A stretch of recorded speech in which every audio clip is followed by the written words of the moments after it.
Our story is The Lion Inside by Rachel Bright and Jim Field. And you can see from our sticker on the front cover that this was a Bethel Park Public Library Kids Pick book that we used in 2017.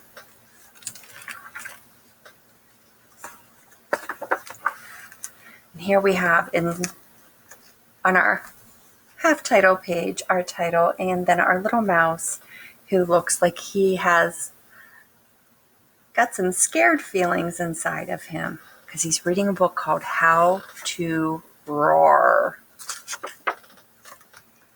Now, who do you think, look at all those bones, who do you think is sleeping up on top of that big rock pile? I think it might be our lion, and look at our little tiny mouse. It doesn't look like he's feeling quite so brave.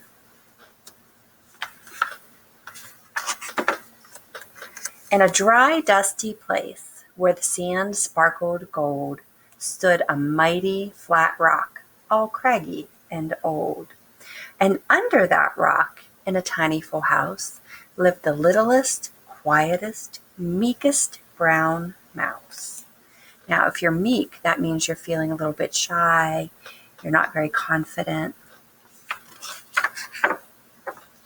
He was so very tiny, so incredibly small, that nobody noticed him, ever, at all.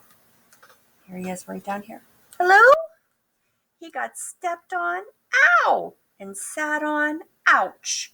He missed out on stuff, ignored and forgotten.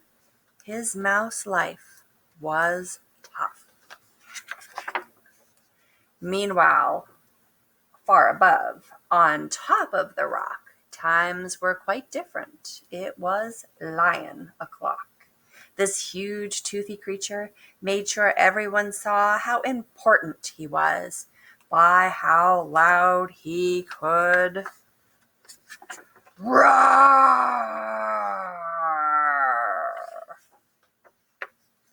He was head of the pack. He was shouty and proud. He loved flexing his biceps and wowing the crowd. Yes, all were impressed by this mighty king cat. If only, thought Mouse, I could be more like that. Then late one dark night in his tiny mouse bed, the cleverest thought popped into his head. He leaped up in the darkness and held up a paw. I've got it, he said. What I need is a roar. Roar! I mean, what if this mouse with the tweeniest squeak was a little more grrr and a little less meek? Well, he'd still be the smallest of fuzzy brown mice, but he'd make friends and join in, and life would be nice. Yes, thought the mouse, I must find out how. I will learn how to roar, and I will learn it now. But it wouldn't be easy. There was only one beast who could teach him this thing, but might make him a feast. It was time to be strong. Take a chance, after all. Forever was such a long time to feel small. So he made himself brave, and he thought like a winner, and he set off for the top, hoping not to be dinner. It felt like the scariest thing he could do. But if you want things to change, you first have to change you. The farther he climbed, the closer he got to the slumbering lion reclining on top. Then at last he stood on his tippy toes. He found himself suddenly nose to nose. Oh, pardon me. Wake up, Mr. Lion. You've got company. Squeak, Mr. Lion. I have come to you for is Squeak. Do you think you could teach me your roar? A silence befell that twinkling plain. Lion opened his eyes and puffed out his mane. Time went so slowly, it felt like a week. And then he opened his mouth, and he let out a eek!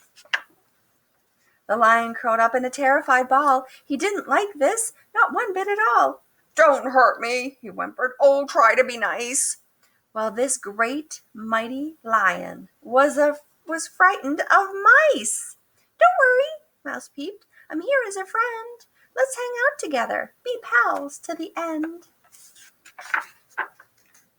That was a magical moment for sure, when the mouse didn't feel at all small anymore. He found his true voice and learned to speak out, and for that, you don't need to roar or to shout. And from that day and always, the two were a pair. They both liked that rock better, now that rock was to share.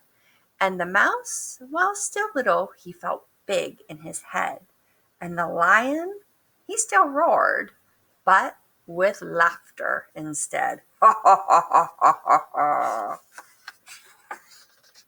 Yes, that day they both learned, no matter your size, we all have a mouse and a lion inside. So boys and girls, in our story, our lion and our mouse both had things that they were afraid of and things that they weren't sure what to do about. So I want you to think about times when you felt really brave and times that you felt really scared about something. Like, for example, when I come into the classroom, my library, on the very first day of school, sometimes I feel a little bit like a mouse because I'm meeting all of my new friends for the first time and seeing some of my old friends. And still, after all these years, I get a little bit of that nervous butterflies in my stomach. And sometimes when I feel really brave is any time that my kids need my help. And I feel instantly very brave. Now, boys and girls, your activity is for today is I'm going to post that the May reading choice board. And if you didn't get a chance to do it on Friday, then your second activity after the story is you can choose something from there to do, right?